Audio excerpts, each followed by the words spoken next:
C'est un criminel hors norme que s'apprête à défendre Maître Ben Brahim.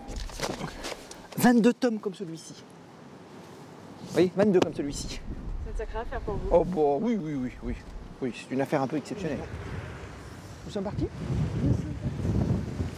Son client va être jugé par la cour d'assises de Nantes pour enlèvement et meurtre. Je te laisse sonner. C'est là dans les jours. Bonjour, Maître Ben Brahim. Est-ce que je peux voir Monsieur Meillon, s'il vous plaît? Oui, maître, on vient vous chercher. Merci. Voilà, merci madame. Bonjour. Bonjour. Derrière cette porte, dans la geôle du tribunal, se trouve Tony Meillon, 33 ans. C'est le tueur présumé d'une jeune fille de 18 ans, dont le corps avait été retrouvé démembré. Laetitia Perret. 2 ans et demi après les faits, son procès est très attendu. Dans la file d'attente, devant la salle d'audience, il y a les proches de la victime, mais aussi des curieux. Tous sont venus pour voir en face le meurtrier présumé, qui continue de nier en partie les faits et dont la personnalité mystérieuse fascine. Pour éviter tout dérapage, des mesures de sécurité exceptionnelles ont été prises. Les journalistes, venus en nombre, ont l'interdiction de capter la moindre image de l'accusé, entouré en permanence par des membres du GIPN. Au cours de ce procès, qui va durer plus de 2 semaines, une seule question. Tony Meillon va-t-il révéler son vrai visage et dire enfin la vérité sur le meurtre de Laetitia?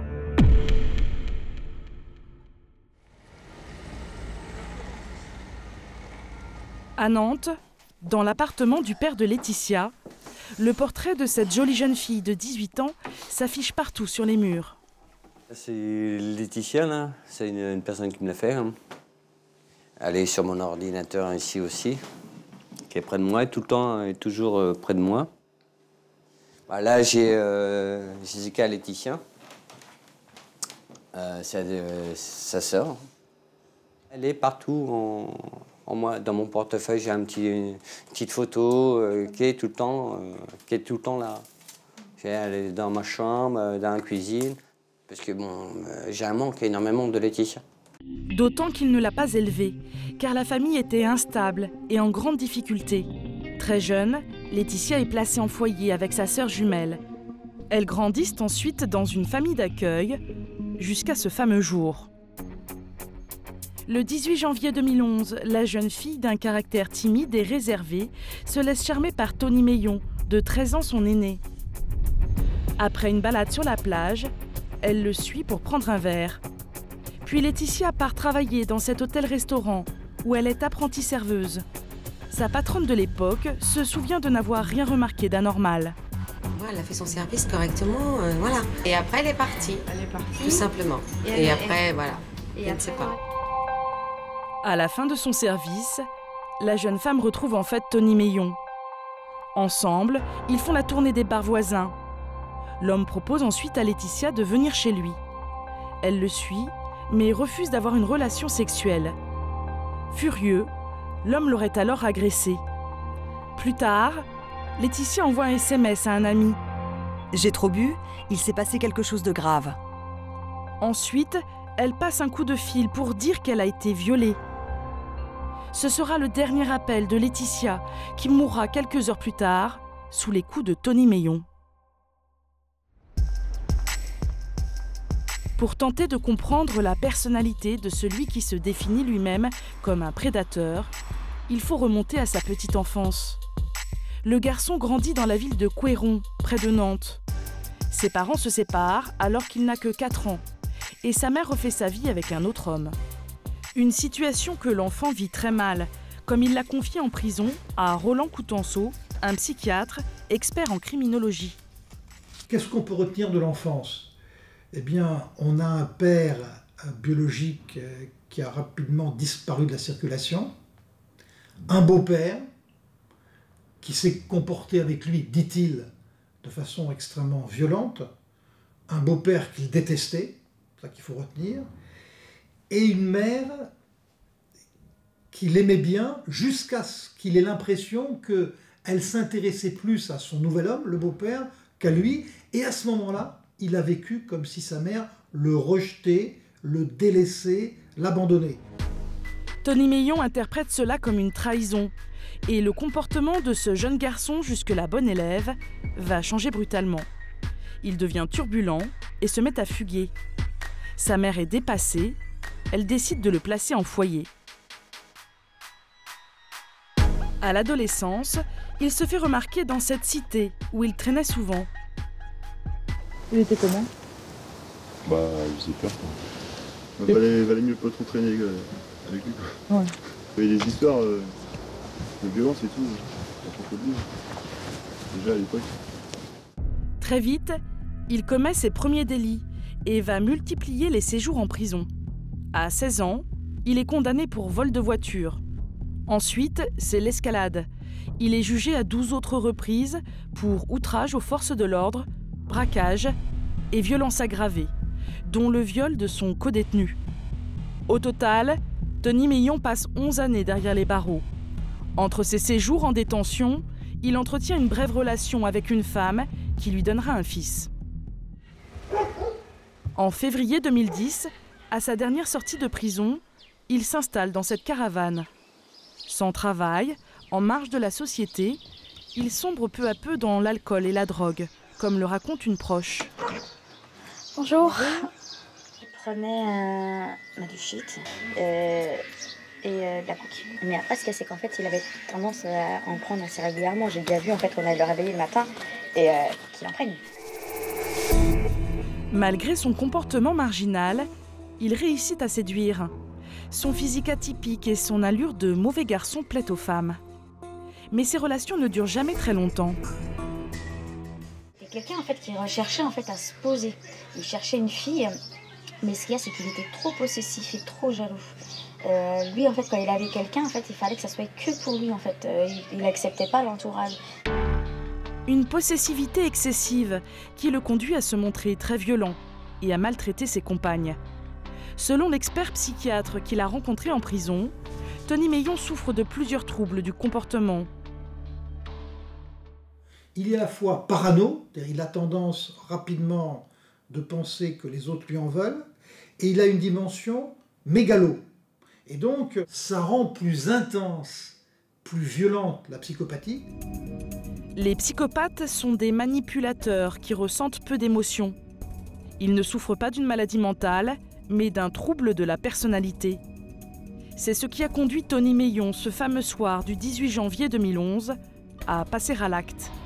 Mais pas seulement. Il a peur, car il est déjà fiché comme délinquant sexuel.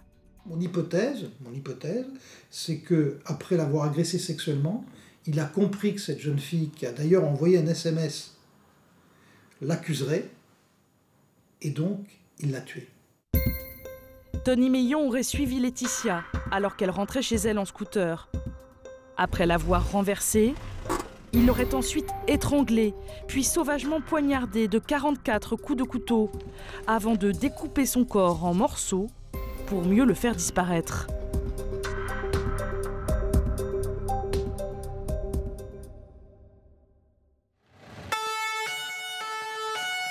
Dès le lendemain, Tony Meillon est arrêté. En garde à vue, il reconnaît avoir tué Laetitia, mais accidentellement. Puis il raconte s'être débarrassé du corps et pour justifier son geste, il invente un ordre mystique. Je l'ai balancé par-dessus un pont. C'est le diable qui m'a dit de faire ça, de faire disparaître les traces. 11 jours après la disparition de la jeune fille, une partie de son corps démembré est retrouvée dans un étang près de Pornic. Après avoir inspecté une vingtaine de points d'eau, nous avons retrouvé en fin de matinée un corps féminin composé d'une tête, de 2 membres supérieurs et de 2 membres inférieurs. C'est un corps qui effectivement est lesté de grillage et qui vient d'être remonté par les plongeurs. Le crime bouleverse la France, d'autant que Tony Meillon, multirécidiviste, ne faisait l'objet d'aucun suivi par la justice. À sa sortie de prison, 1 an plus tôt, le délinquant avait pourtant obligation de trouver un emploi et de voir un médecin. Mais faute de moyens, personne ne s'est occupé de son dossier. Lors de cette marche blanche organisée en mémoire de Laetitia, beaucoup expriment leur indignation. J'ai beaucoup de colère parce que je me dis, moi j'ai 3 filles, ça n'arrive pas qu'aux autres. Et ce monsieur aurait dû rester en prison et jamais sortir. Et Laetitia sera là aujourd'hui. Pour moi, ce n'est pas un meurtrier, c'est un monstre. Et qu'on rétablisse la peine de mort. Il ne mérite que ça. 2 ans et demi plus tard, à la veille du procès, Franck Perret, le père de Laetitia, vient déposer des fleurs sur la tombe de sa fille.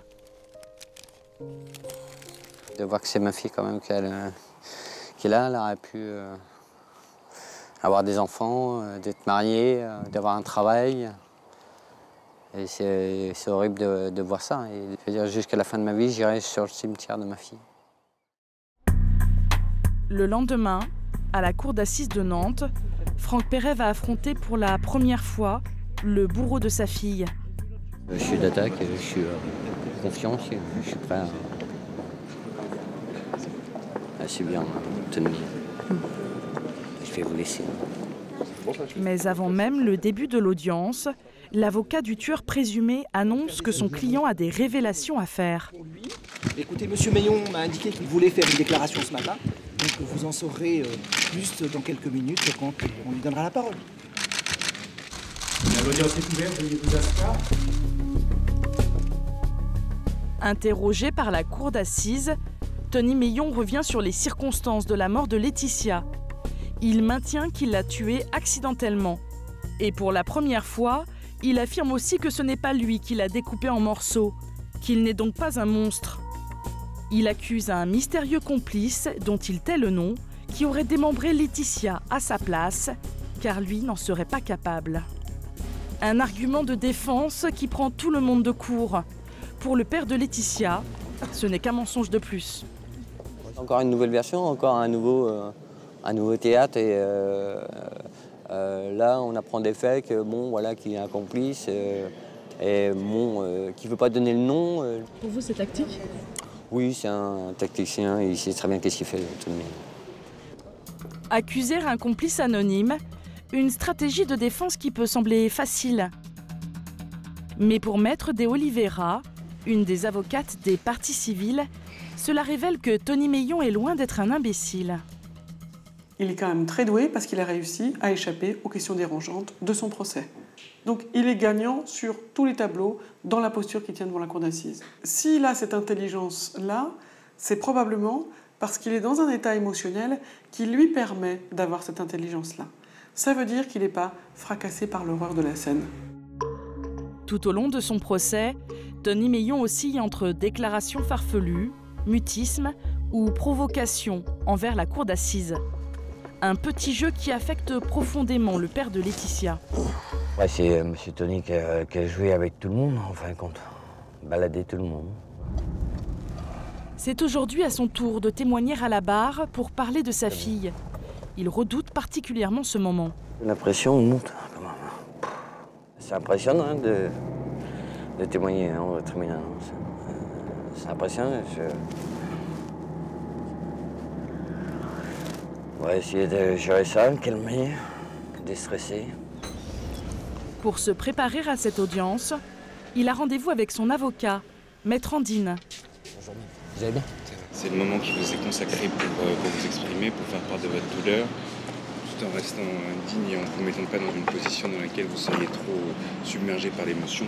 Ah, ça va être chaud, ça va être lourd. Ça va être chaud, mais il faut s'appuyer sur nous. Là, on est des piliers là pour vous. Ouais.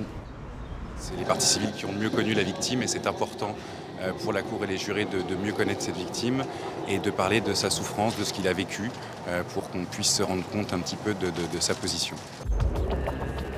Comme Franck Perret le redoutait, son passage à la barre est un moment difficile. Car il doit supporter l'attitude froide et arrogante de Tony Meillon. À sa sortie du tribunal, il retient sa colère. Tony Meillon, il est froid, il sourit, il s'amuse. Et ça, c'est en tant que victime, c'est immonde. À la fin du procès, Tony Meillon exprime enfin des remords. Mais ça ne suffit pas à émouvoir les jurés. Le meurtrier de Laetitia est condamné à la peine maximale. 22 ans de prison. Mais fait rarissime, sa peine est assortie d'une mesure de rétention de sûreté. S'il est toujours considéré comme dangereux après sa peine, Tony Meillon pourrait bien rester derrière les barreaux jusqu'à la fin de ses jours.